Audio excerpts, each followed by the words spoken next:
The fluorescent lights buzzed overhead as Naomi handed her student ID across the counter. The housing clerk barely looked up. You sure this isn't a mistake? Her twin sister Nia tightened her grip on her duffel bag. No, sir. We were admitted under the Innovation Scholars Program. Full ride. He gave a half smile that wasn't friendly. That program's for select students. You might want to check with financial aid. This building's for honors residents. His tone said everything his words didn't. Around them, students in designer hoodies and new sneakers wheeled luggage through polished marble halls.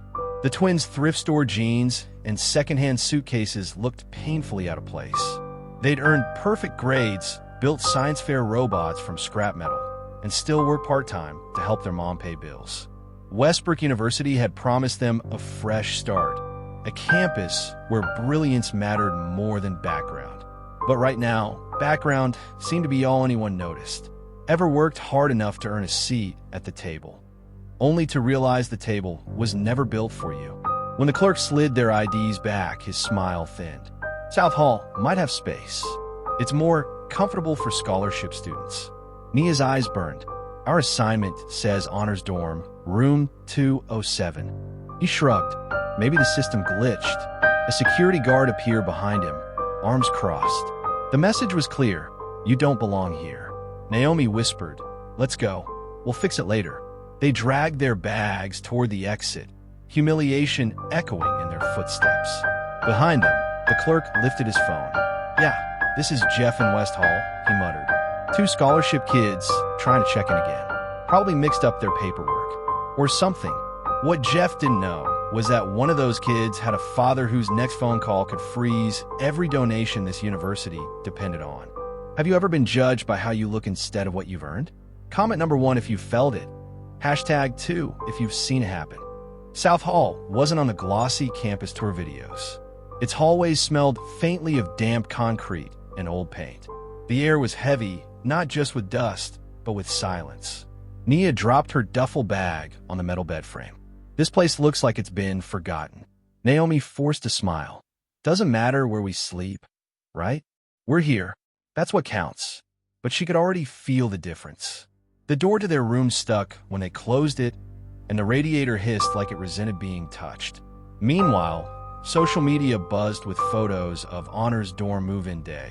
Marble floors, catered welcome brunch, new furniture for Westbrook's finest. The comments under those photos stung worse than any insult. Guess they'll let anyone in these days. Must be nice to get in for free. They'd worked for years to earn what others were born into. But hard work doesn't always buy you acceptance. The next day in their economics seminar, Professor Dalton paused mid-roll call. "Ah, the twins," he said, adjusting his glasses. "Innovation scholars, correct?" "Yes, sir," Naomi said quietly. He smiled thinly. "Well, we'll see if your community school preparation can handle Westbrook standards." Snickers spread across the lecture hall. By the end of the week, their dorm key cards still didn't work in the library. Financial aid said they'd lost their housing records. And every polite question was met with the same words: be patient. Bureaucracy takes time. But patience has limits, especially when every locked door feels like a message. Friday evening, as the twins returned from class, something new waited on their door. A folded note, written in messy block letters. "South Hall isn't for imposters." Nia's throat tightened. "They really think we don't belong." Naomi's voice cracked. "Maybe they don't know who we are." Her phone buzzed, a message from an unknown number. "If you're smart, meet me in the computer lab at 9. I have proof they've been doing this for years." The sisters exchanged a look, fear and defiance mixed in their eyes. Have you ever seen people try to hide unfairness behind rules? Comment below if you've witnessed it or if you called out. The computer lab was nearly empty, screens glowing pale blue in the dark. Naomi and Nia walked in quietly, scanning the rows until they saw a student waving from the back. "I'm Leah, third-year IT assistant," the girl whispered. "You got my message?" Nia nodded. "You said you have proof?" Leah turned her laptop around. Rows of spreadsheets filled the screen, names, student IDs, and columns labeled housing eligibility and priority access. "I found these on a hidden server," Leah said. Someone's been downgrading certain students before they even arrive. The ones from public schools, first generation, scholarship kids, people like you. Naomi frowned. You mean they were never planning to give us the dorms we earned? Leah nodded grimly. Or the resources. It's discrimination wrapped in bureaucracy. Bias doesn't always scream. Sometimes it hides behind spreadsheets and policies. She scrolled further. At the top of each altered record was the same digital signature, Dean Alden. He diverts funding, reallocates spaces, and reports it all as administrative corrections. He's done it for years. Nia whispered, How do you even know it's him? Leah smiled weakly. Because I caught him logging in. Look, she opened a folder of time-stamped security clips. The dean himself, accessing the database late at night. Suddenly, an alert blinked on the monitor. Access override detected. Leah's eyes widened. He's online right now. He's deleting the files. Before they could react, the lab door opened. Dean Alden stood there, flanked by campus guard, his face calm but cold. I admire your curiosity, he said slowly, but snooping into confidential data is a serious violation. Naomi stepped forward. You're stealing from students. The dean's smile didn't fade. Watch your tone, young lady. You should be grateful you're even here. When power feels threatened, it pretends to protect order. As the guards approached, Nia slipped her sister's phone under the desk, recording everything. Dean Alden leaned closer. If you value your future, delete what you've seen. But what he didn't know was that Leah had already backed up the entire drive. Proof of every rigged policy and every stolen opportunity. If you had evidence of injustice, would you risk exposing it? Comment here if you'd fight back, if you'd stay silent till it's safe. The next morning, the twins sat on their narrow beds, staring at the notice slipped under their door. Suspension pending investigation.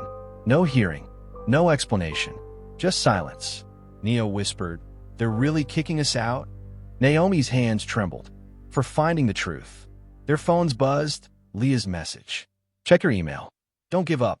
Attached was a single file, audit_proof.zip. Inside, hundreds of records, evidence of altered scholarships, housing reassignments, and donation trails leading straight to Dean Alden's office. Naomi took a deep breath. If we send this to the press, they'll crush us. Nia shook her head. Then maybe it's time someone bigger knew. When the system fails, sometimes justice needs a louder voice. Naomi opened her contacts and scrolled down to a name she hadn't touched since move-in day. Dad, CEO? He answered on the first ring. Sweetheart, everything okay? Her voice cracked. They try to erase us, Dad. And it's not just us. They've been stealing from hundreds of students. For a long moment, silence. Then his tone shifted, steady, sharp, executive. What's the dean's name? An hour later, the campus changed forever. The university's servers went offline. Reporters crowded the gates. The Board of Trustees received a formal inquiry from Pryce Holdings, one of the university's top corporate sponsors, led by Naomi and Nia's father, CEO Raymond Pryce. They tried to silence 2 students.